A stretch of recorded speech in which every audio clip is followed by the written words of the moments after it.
Welcome back to the Dragon Den. My loyal Dragonites, King of Dragons 5000 is back with another action figure review. Today we'll be taking a look at the Hasbro Marvel Legends Power Princess. And so here we have Power Princess posed and out of the packaging, but before we have a look at the figure, let's run through her accessories. Power Princess does come with 2 sets of hands, as well as her sword and her shield. Other than that, Power Princess doesn't come with any other accessories, so with that out of the way, let's have a closer look at Power Princess. Taking a closer look at Power Princess, Hasbro has done an amazing job here with this figure. Lots of new parts and brand new tooling make Power Princess stand out very nicely. Taking a look at her head sculpt, this is a very beautiful head sculpt done by Hasbro. She has bright blue eyes which look amazing, as well as the makeup going throughout her face is done very well. And on top of her head, she is wearing her golden tiara, which looks amazing. Hasbro also did a really good job sculpting her hair, giving it a lot of nice details. Her costume is done very well, and it's really good by Hasbro standards. On her neck, she is wearing a golden choker, which does look really good and is a separate piece.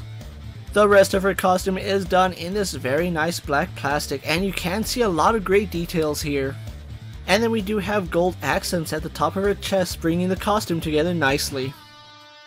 She does have these really nice muscular arms with a really good detail on the muscle striations. And the color used for her flesh is actually really nice, and I really like the color of it. On each of her arms, she is wearing some nice bracers with some black and gold accents. And on each side, we do have a red gem on the top of each of the gauntlets. Power Princess does have on a gold belt, which is painted nicely, and you can see it goes around the figure beautifully.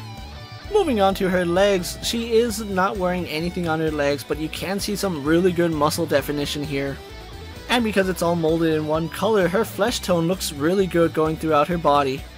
And the striations on her muscles are done beautifully. They're not too defined, but at the same time they are quite noticeable. Her boots are done in 2 parts, which I really do like that. We do have these gold parts which are done in the marbleized plastic, and then we do have the black plastic boots. The detailing on the gold is actually surprising, and I love the way it looks here. And then her boots are just continuing in this black plastic, which look really good, and you can see she does have wedges on. But not to be outdone, there is some sculpted detail on her feet where you can see some folds and wrinkles on her boots. So overall, a beautifully sculpted figure, and everything on this figure looks really impressive even by Hasbro standards. So with her details out of the way, let's get a compare to our usual suspects. Here we have Power Princess posed next to a Marvel Legends Cyclops and DC Multiverse Superman. Mattel's WWE Elite Series and Mezco's 1/12 Collective Popeye the Sailor Man. And finally the Lightning Collection White Ranger and the Star Wars Black Series Mandalorian. So as you can see, she will scale slightly taller than most of your standard Marvel Legend figures, which is pretty accurate for Power Princess. With the comparisons out of the way, let's have a look at her articulation. Power Princess has a double ball joint in the head. Arms go out to the side and do a full 360.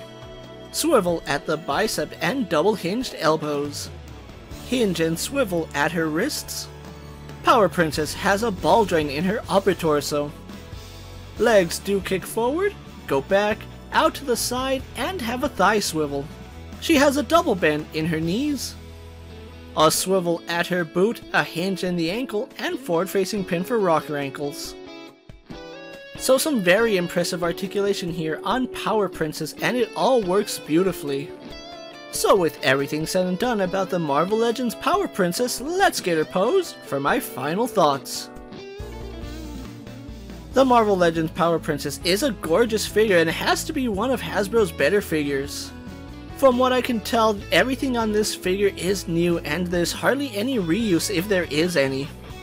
They did a really good job sculpting some detail on her costume, which is surprising because most of the time Hasbro would just paint over a new body. But you can see a lot of folds and wrinkles in her costume, which does bring out a lot of character in her. Add to it with how beautiful her head sculpt is done, Hasbro spared no expense when making this figure. The accessories on Power Princess also work perfectly, with enough pairs of hands for her to get enough style posing, and I love the weapons that she came with. And because Power Princess comes with the legs of the Void, she is essential to completing the Build-A-Figure, so if you are trying to complete the Void, Power Princess is essential for that. But if you're like me and just cherry picking this line, Power Princess is still really good and does stand out nicely on the rest of your Marvel Legends shelf. Now, the Void series was a fan channel exclusive, so you can only get her online on sites like Amazon, Big Bad Toy Store, and Entertainment Earth. After messing around with Power Princess for a while, I have to say, I really can't find any issues with her. If you're a fan of the character, this is a figure that you're gonna want to pick up. But Power Princess is a very popular character and does sell out really fast, so if you do see her online, definitely pick her up because you're probably gonna miss out if you pass her up. With that being said, don't forget to like this video, leave a comment, subscribe to my channel, and check out the rest of my Marvel Legend videos. If you're in a position to help out the Dragon Den, check out my Patreon where I have some exclusive content and some early access videos. Check out my Instagram account for new and exciting action figure photos, videos, recent pickups, latest prints, and as always, ring that bell so you never miss another video. And until next time, my loyal Dragonites coming from the Dragon Den, I'm King of Dragons 5000 reminding you to redesign, rebuild, and reclaim. I'll see you next time.